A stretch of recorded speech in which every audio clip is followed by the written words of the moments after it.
চোৰে নিজৰ ঘৰত লগাইছে তলা যাতে মানুহে ভাবে তেওঁ চোৰ নহয়। পেট ভৰাই ভাত খাইছে, এতিয়া আনক উপবাসী বুলি দেখুৱাইছে। নিজেই খেল, এতিয়া আনক ৰেফাৰী বনাইছে। চাকৰি দিম বুলি ৰেলৱেত চৰকাৰী চাকৰি দিয়াৰ নামত লক্ষ লক্ষ টকা লুটিলে এইজন দাদুল বৰাই। এতিয়া সংবাদ মাধ্যমৰ আগত নিজকে যুধিষ্ঠিৰ সজাবলৈ দৌৰি আহিছে। ধন ডেকাৰ ঘনিষ্ঠ ভাণ্ডৱ দাদুল বৰা নামৰ এইজন দালাল।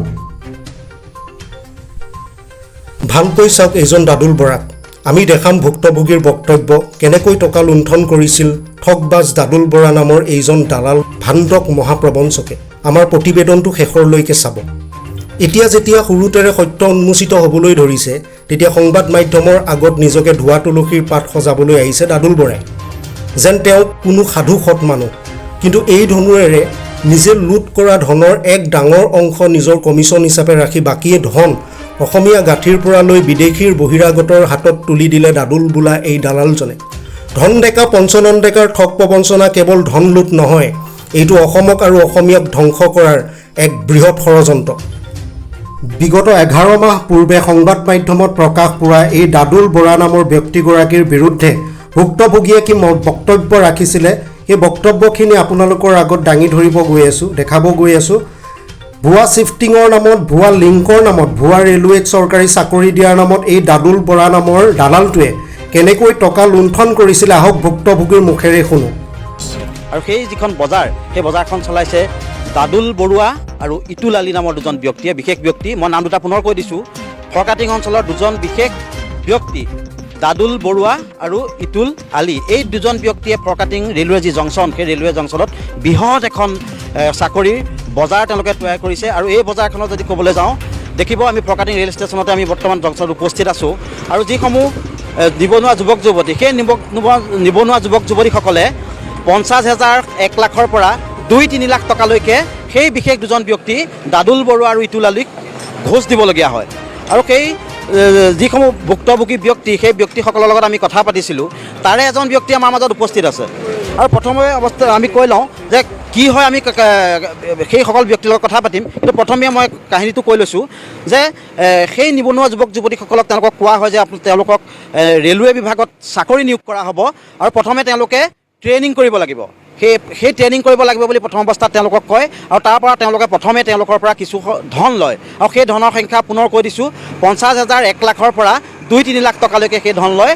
আৰু তাৰপিছত এইদৰে ফৰকাটিং ৰেলৱে ষ্টেচনলৈ তেওঁলোকক লৈ আহে, সেই নিবনুৱা যুৱক যুৱতীসকল লৈ আহে।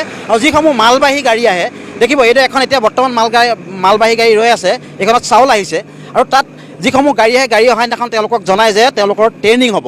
আৰু সেই নিবনুৱা যুৱক যুৱতীসকল ইয়ালৈ আহে। আৰু তেওঁলোকে এই যিসমূহ মালবাহী গাড়ী আহে, সেই মালবাহী ট্ৰেইনসমূহৰ পৰা যিসমূহ ট্ৰাক থাকে, সেই ট্ৰাকসমূহত যেতিয়া চাউল আনলোড কৰে, সেই আনলোড কৰা গাড়ীসমূহত এখন বহি লৈ তেওঁলোক ৰৈ থাকে। আৰু সেইটোৱে হ'ল তেওঁলোকৰ ট্ৰেইনিং। মই আকৌ কৈ দিছোঁ যে এখন বহি লৈ ৰৈ থাকে যিসকলে ট্ৰেইনিং ল'বলৈ আহে। আৰু ট্ৰেইনিং কৰা যুৱক যুৱতীসকলে এখন বহি লৈ ৰৈ থাকে এইদৰে গাড়ীসমূহৰ ওচৰত। আৰু সেইটোৱে হ'ল ট্ৰেইনিং। আৰু এই ট্ৰেইনিং 3-4 মাহ বা এবছৰ কৰাৰ পিছত তেওঁলোকক চাকৰি নিয়মীয়াকৰণ কৰিব বুলি তেওঁলোকক প্ৰলোভন দি আছে। আৰু এইখনেই বজাৰ চলি আছে। প্ৰথমে এজন ভুক্তভোগী ব্যক্তি আছে, তেওঁৰ লগত পাতি লৈছিলোঁ। কি হৈছিলে কওকচোন, আপোনাৰ আগত কি হৈছিলে? চাকৰি দিম বুলি, ট্ৰেইনিং দিম বুলি ক'লে। জানুৱাৰী মাহত চাকৰি হ'ব বুলি ক'লে। তাৰপিছতে এতিয়া কিমান জানুৱাৰী পাৰ হৈ গ'ল। কিমান দিন হ'ল? আজি কমেও 4 বছৰমান হৈ গ'ল। আপুনি কি কৰি আছে ইয়াত? মই লেবাৰ কৰি আছিলোঁ, এতিয়া নাই কৰা। এতিয়া এৰি দিলোঁ এইটো বিষয় চাই। ৰেলৱেত চাকৰি দিম বুলি কৈছে? চাকৰি দিম বুলি কৈছিলে। ৰেলৰ চাকৰি হ'ব, 60,000, 70,000 টকা দৰমহা আহিব বুলি ক'লে। চাউলটো আনলোড কৰিব লাগে, সেইটোও নাই। 3-4 কোটা কাম কৰিলোঁ, সেই পইচা আপোনাৰ পৰা পইচা ইটোলে লৈছে। ইটোলে মোৰ পৰা 20,000 ল'লে। 20,000 ল'লে। কি ট্ৰেইনিং কৰি আছে কোৱা? একো নহয়, সঁচা কথা কোৱা। কি ট্ৰেইনিং কৰি আছে? কিহৰ ট্ৰেইনিং? ৰেলৱে চাকৰি। কিমান পইচা দিছিলা অলপবিলাকত যে কৈছিলা? 60,000। আচ্ছা, এনেই কিমান ল'ৰা ছোৱালী আছে অসমৰ বিভিন্ন জেগাত?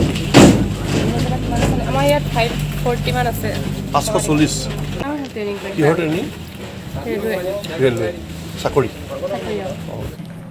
সেইখিনি নাজানো। এতিয়া ট্ৰেইনিং কোনে কৈছে, কি কথা, কি বতৰা একো নাজানো সেইখিনি। আচ্ছা, ইয়াত কি কৰি আছে?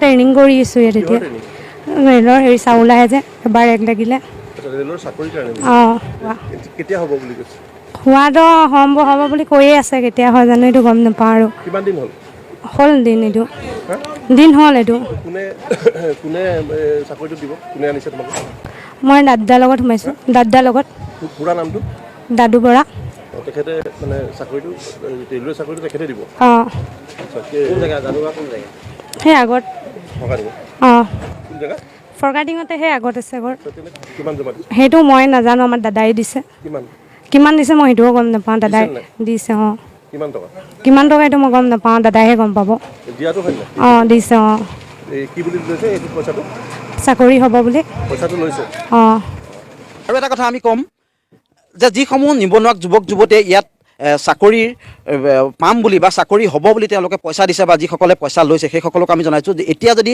কোনো যুৱক যুৱতী আমাৰ এই বাতৰিটো হৈ যোৱাৰ পাছতো যদি এতিয়া কোনোবাই পইচা দিবলৈ ইয়াত আহে তেতিয়াহ'লে প্ৰথমে আমি কৈ ল'ম তেওঁলোকে বৃহৎ চক্ৰটোৰ লগত তেওঁলোকে পইচা নিদিব বা নকৰিবৰ কাৰণে আমি অনুৰোধ জনাইছোঁ এই বাতৰিটো চোৱাৰ পিছত যদি পুলিচ প্ৰশাসনে এটা বিহিত ব্যৱস্থা লয় তেওঁলোকে যদি অনুসন্ধান কৰে অতি বৃহৎ এটা চক্ৰ ইয়াৰ লগত জড়িত আছে সেই চক্ৰটোৰ কথা গম পাব এই চাকৰিৰ এই যিটো চক্ৰ এই চক্ৰটোৰ বিষয়ে আমি ৰেলৱে বিভাগৰ লগত কথা পাতিছিলোঁ ৰেলৱেৰ যিগৰাকী ষ্টেচন মাষ্টাৰ আছে তেখেতৰ লগত আমি কথা পাতিছিলোঁ অধীক্ষকগৰাকীৰ লগত কথা পাতিছিলোঁ বা ওচৰৰ যিকোনো স্থানীয় দুই এক ব্যক্তিৰ লগত আমি কথা পাতিছিলোঁ আৰু এই গোটেই চক্ৰটোৰ বিষয়ে কিন্তু সকলোৱে গম পায় ৰেলৱে বিভাগৰ কৰ্মচাৰীয়ে গম পায় ৰেলৱে ষ্টেচন মাষ্টাৰগৰাকীয়ে গম পায় বা ওচৰৰ বহুতো ইয়াৰ স্থানীয় ব্যক্তিয়ে এই কথাটো গম পায় কিন্তু কোনেও আজিলৈকে এই বৃহৎ চক্ৰটোৰ যে ইমান এটা ডাঙৰ দুৰ্নীতি হৈ আছে সেই বিষয়ে কোনো মাত মাতিবলৈ অহা নাছিল কিন্তু আমি ৰিপৰ্টাৰ লাইভ অসমে যেতিয়া গম পাইছোঁ তাৰ লগে লগে আমি আজি আহিছোঁ আৰু আহি পেলাই আমি অনুসন্ধান আৰম্ভ কৰিছিলোঁ আৰু অনুসন্ধানৰ অন্তত গোটেই তথ্য যিখিনি পালোঁ তাৰ সম্পূৰ্ণ তথ্য আমি আজি ফাদিল কৰিছোঁ আৰু যে এই বৃহৎ চক্ৰতা যে জড়িত আছে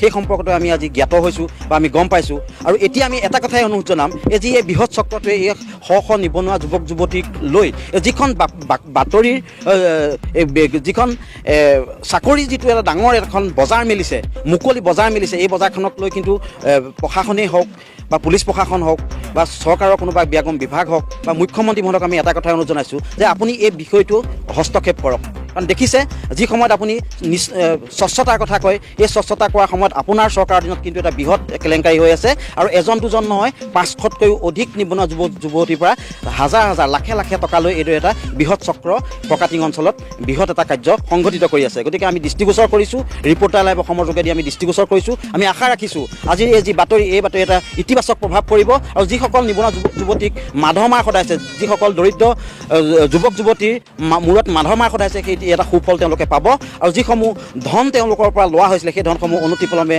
তেওঁলোকক ঘূৰাই দিব আৰু যিসকল ভুক্তভোগী যিসকলে এই দুষ্কাৰ্যটো সংঘটিত কৰি আছে সেইসকলক ওপৰত অনতিপলমে চৰকাৰ বা প্ৰশাসনে এটা উচিত পদক্ষেপ ল'ব বুলি আশা ৰাখি এই মুহূৰ্তত আজি এই বিশেষ যি প্ৰতিবেদন এই প্ৰতিবেদনৰ পৰা মই এই মুহূৰ্তত বিদায় মাগিছোঁ ধন্যবাদ আপোনালোকে ইতিমধ্যে প্ৰতিবেদনটো দেখিলে যোৱা বিগত 11 মাহ পূৰ্বে এটা তথ্যভিত্তিক প্ৰতিবেদন প্ৰস্তুত কৰা হৈছিল আৰু প্ৰশাসনলৈ অনুৰোধ জনোৱা হৈছিল যে যিজন দাদুল বৰুৱা নামৰ ব্যক্তিয়ে লাখ লাখ টকা নিবনুৱা দুখীয়া শ্ৰেণীৰ মানুহৰ পৰা চৰকাৰী চাকৰি ৰেলৱেত দিয়াৰ নামত লুণ্ঠন চলাই আহিছিল তেওঁৰ ওপৰত যাতে এটা সুতদন্ত হয় তাৰ ওপৰত আহ্বান জনোৱা হৈছিল কিন্তু কিয় দাদুল বৰুৱা নামৰ এই ব্যক্তিগৰাকীৰ ওপৰত প্ৰশাসনে কোনো ব্যৱস্থা নল'লে আজি সেইটো প্ৰশ্নবোধক চিন হিচাপে আমাৰ সন্মুখত আহিছে আজি এছকে নিউজেও আপোনালোকৰ সন্মুখত এই প্ৰতিবেদনটো প্ৰস্তুত কৰিছে আৰু প্ৰশাসনক অনুৰোধ জনাইছে যে এনেধৰণৰ দালাল চক্ৰবিলাকৰ ওপৰত অতি সোনকালে তদন্ত হ'ব লাগে আৰু দুখীয়ে শাস্তি পাব লাগে ভুক্তভোগীয়ে ন্যায় পাব লাগে তাৰ বাবে আজি এছকে নিউজৰ ফালৰ পৰা প্ৰশাসনলৈ অনুৰোধ জনাইছোঁ লগতে এনেধৰণৰ দালালবোৰক আমি প্ৰশ্ৰয় দিয়াটো একেবাৰে ভুল কথা কিয়নো আহিব লগা নতুন প্ৰজন্ম এই ভুৱা জালত আবদ্ধ হৈ নিজৰ জীৱন ধ্বংস হৈছে গতিকে আমি প্ৰশাসনলৈ পুনৰ এবাৰ অনুৰোধ জনাইছোঁ যে অতি শীঘ্ৰেই এই দালালবোৰে তেওঁলোকৰ যি কুকৰ্ম তেওঁলোকৰ যি দালালিৰ যি ধান্দা সেই চক্ৰবিলাক যাতে এইখিনিতে সমাপ্ত হয় তাৰ কাৰণে প্ৰশাসনে অতি সোনকালে ন্যায় ব্যৱস্থা গ্ৰহণ কৰিব বুলি আমি আশা ৰাখিলোঁ